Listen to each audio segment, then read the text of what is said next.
하나님은 강한 자의 하나님이 아니라 약한 자들의 하나님이십니다.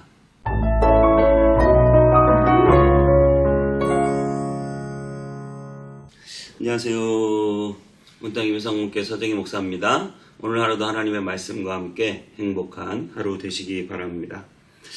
최근에 뉴스에 한 6억짜리 롤스로이스를 탄 한 청년이 교통사고를 냈는데요.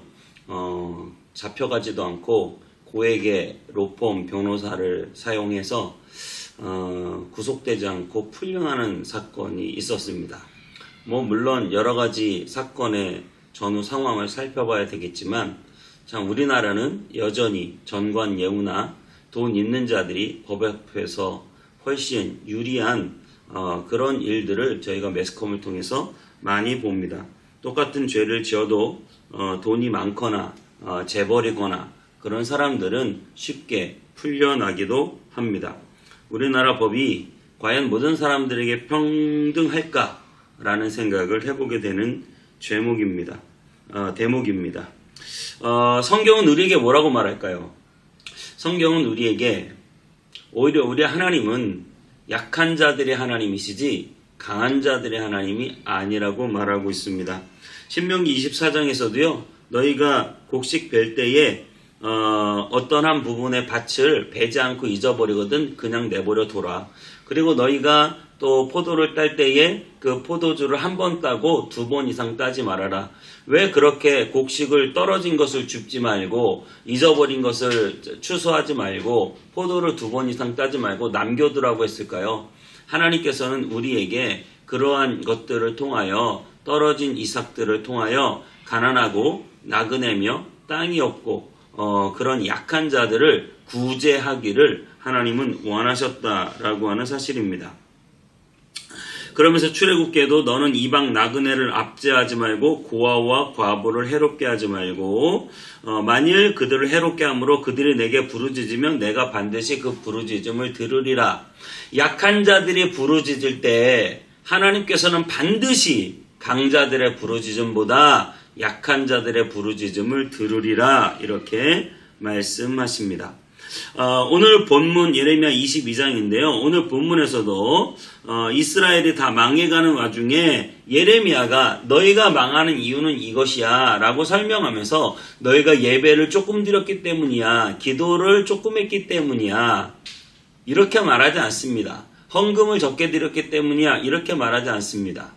그러면 무엇을 잘못했기 때문에 이스라엘이 망한다고 말할까요? 그것은 바로 너희가 정의와 공의를 행하지 않고 이방인과 고아와 과부를 압제하고 학대하고 무지한 피를 흘렸기 때문에, 특별히 당시의 지도자들, 높은 사람들이 그러한 일들을 행했기 때문에 망하게 되었다라고 하는 사실이죠. 자, 우리 본문 예레미야 22장 1절에서 9절까지 읽고 오겠습니다. 제22장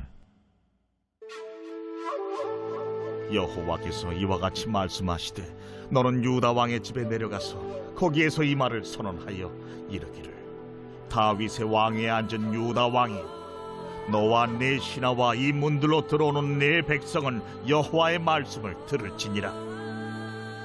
여호와께서 이와 같이 말씀하시되 너희가 정의와 공의를 행하여 탈취당한 자를 압박하는 자의 손에서 건지고 이방인과 고아와 과부를 압제하거나 학대하지 말며 이곳에서 무죄한 피를 흘리지 말라.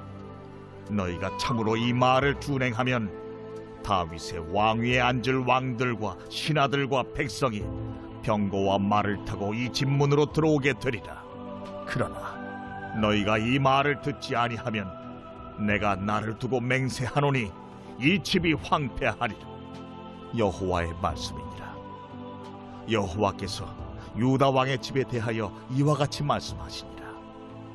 내가 내게 길르앗 같고 레바논의 머리이나 내가 반드시 너로 광야와 주민이 없는 성읍을 만들 것이라.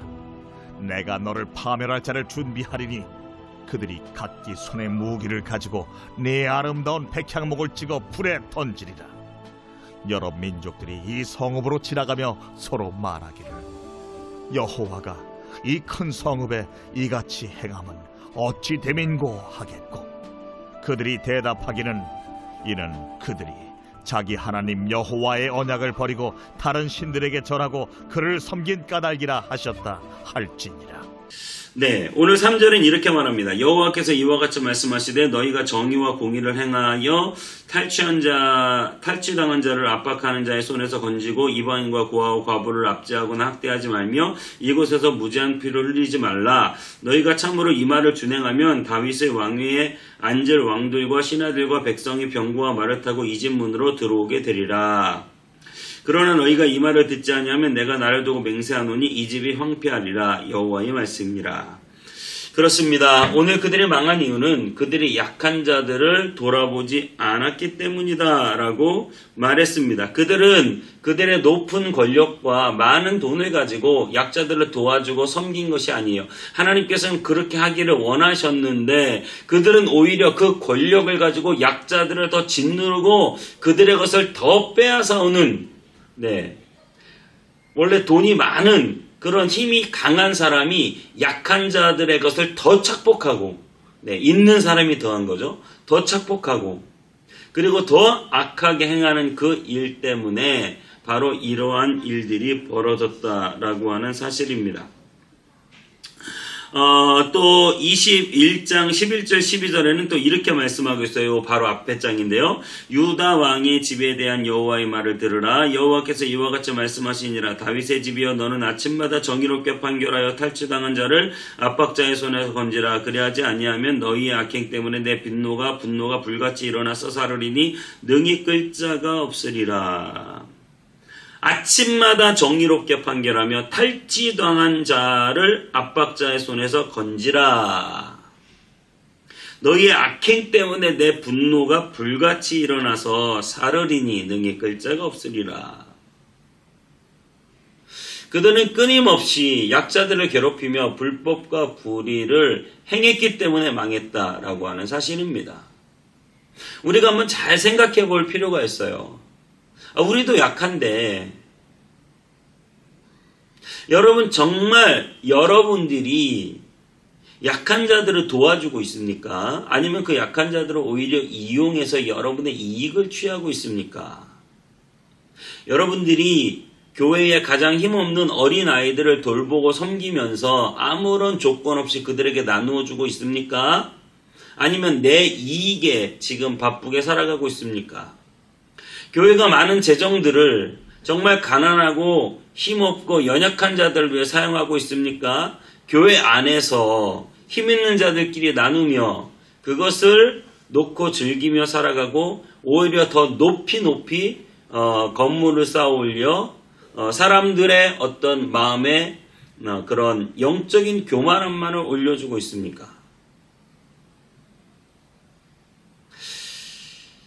저희 교회도 물론 연약하게 구제를 하고 있습니다만은 저는 개인적으로 가장 안타까운 부분들이 이 땅의 교회들이 다른 그 무엇보다 기도를 많이 안 하고 예배를 잘 안 드리고 이런 부분보다 더 안타깝게 생각하는 것은 우리의 재정 사용이 너무나 구제와 약한 자들을 위하여 약하게 사용되고 있다는 거예요.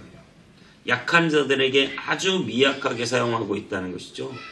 조금 더 과감하고 조금 더 급진적인 그런 공동체가 우리가 되어야 됩니다. 사도행전에서 보면 초대교회에 사람들이 다른 건 다 모르겠고요. 그들이 기도하고 병 고치고 이런 일도 있었지만 그들을 가장 놀라게 했던 세상 사람들이 봤을 때 정말 저기가 메시아 공동체인가라고 한번 되돌아보게 했던 대목은 그들의 헌금과 그들의 그 물질을 구제와 나눔을 위해서 사용했던 실질적인 행동들이었습니다. 이 땅의 교회들이 내가 먼저 그리스도인으로 살아가면서 내 이익을 최대한 끌어당기려고 했는지 아니면 정말 힘없고 가난하고 연약한 자들을 돕고 섬기며 살려고 했는지 그것은 어디 TV에서나 나오는 그러한 사람들이나 하는 일이라고 생각했는지 우리의 삶 속에서 작은 실천으로 그렇게 약한 자들을 도와주며 살았는지 생각해 볼 대목입니다. 예수님께서는 우리에게 누가 우리의 이웃인가 라는 주제로 말씀하신 적이 있습니다. 그것은 바로 선한 사마리아 사람의 비유 이야기인데요. 선한 사마리아 사람 비유 다 아실 것입니다. 한 사람이 다메섹으로 가다가 강도를 만났습니다. 그 강도를 만났을 때 처음에 제사장이 지나가요. 못 본 채 하고 그냥 가버립니다. 레위인도 못 본 채 하고 지나가버립니다. 예배가 급했는지 하나님의 사역이 있었는지 강도 맞아서 죽게 된 사람을 다 못 본 채 하고 그냥 지나가는데 그 당시에 가장 무시했던 사마리아 사람이 그를 다 치료해주고 그를 주막에 데려다주고 그리고 주막에 또 돈을 맡겨서 그 사람을 또 계속해서 치료해 주도록 부탁하고 그래서 그 사람을 끝까지 책임져 주는 일들을 그 당시에 가장 욕을 했던 사마리아 사람이 그 일을 행했다는 거예요. 누가 진정한 이웃이냐? 이렇게 예수님이 물어보십니다. 저와 여러분들은 과연 이웃입니까? 이 땅의 교회는 많은 사람들의 이웃입니까? 교회가 개토화된다고 해요. 우리끼리만의 세상이 되어버린다는 거예요. 우리 교회는 세상에 선한 영향력을 끼치고 세상의 선한 영향력을 통해서 세상을 변혁시키는 데까지 나아가는 그래서 예전에 기독교 역사에서 위대한 일들이 있었죠. 여성들의 인권을 올려주고 당시 누가 여성의 권리를 인정해줬습니까? 선교사들이 여성들을 학교 보내고 공부시켜야 된다고 여성학교, 이화학당 이런 학당들을 만든 거예요. 흑인 노예 해방 운동을 누가 했습니까?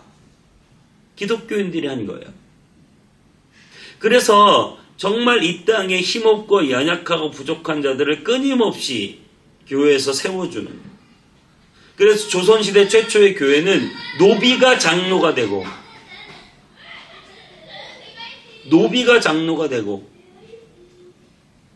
그 노비가 섬기는 왕손이 평신도가 되는 세상에서는 노비지만 교회에 오면 장로가 되는 역전현상이 일어나는 것입니다.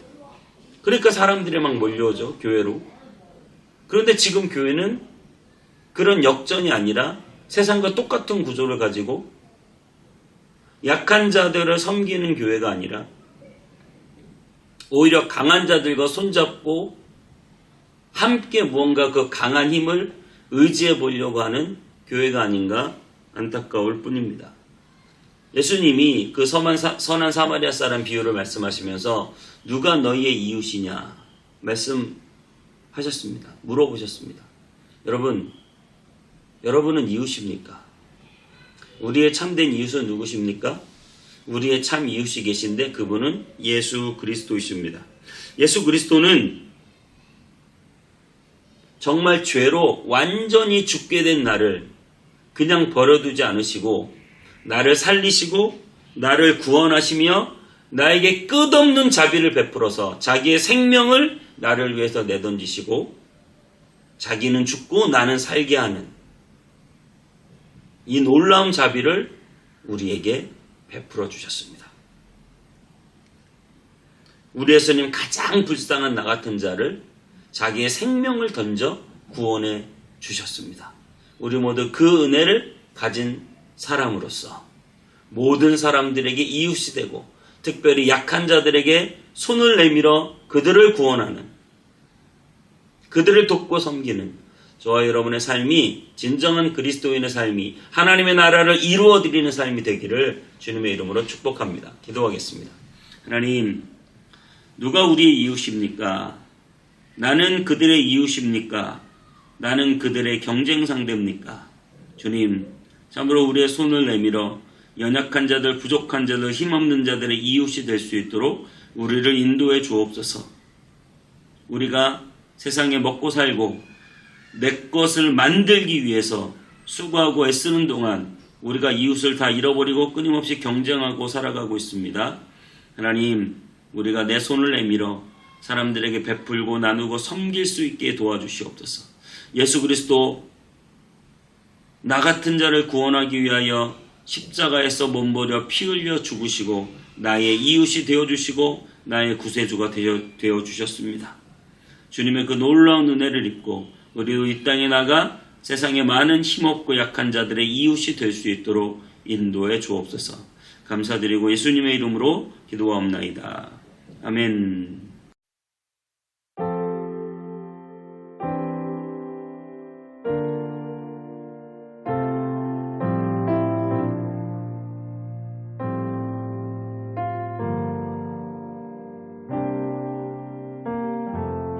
우리의 섬김이 더 낮은 곳으로, 우리의 고백이 더 낮은 곳으로 쓰러져 있는 그들을 향해 당신이 그랬듯 더 낮은 곳으로, 낮은 곳으로 우릴 초대하네. 함께하자고 말씀하시네. 우리도 예수 그 길을 따라 함께 가길 원하네.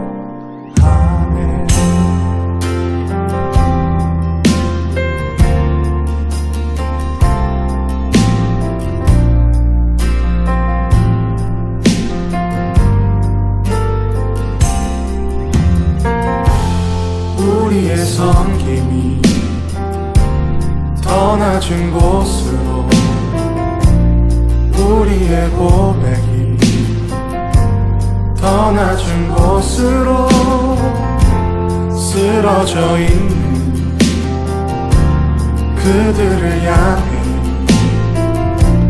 당신이 그랬듯 더 낮은 곳으로, 낮은 곳으로 우릴 초대하네. 함께하자고 말씀하시네. 우리도 예수 그 길을 따라 함께 가길 원하네. 주님이 우리와 함께 하시네. 십자가 피 흘린 예수의 손으로 모든 아픔을 위로하시네. 우리에게 보여주셨네. 주님이 우리와 함께 하시네. 십자가 피 흘린 예수의 손으로 모든 아픔을 위로하시네. 우리에게 보여주셨네. 주님이 우리와 함께 하시네. 십자가 피 흘린 예수의 손으로 모든 아픔을 위로하시네. 우리에게 보여주셨네.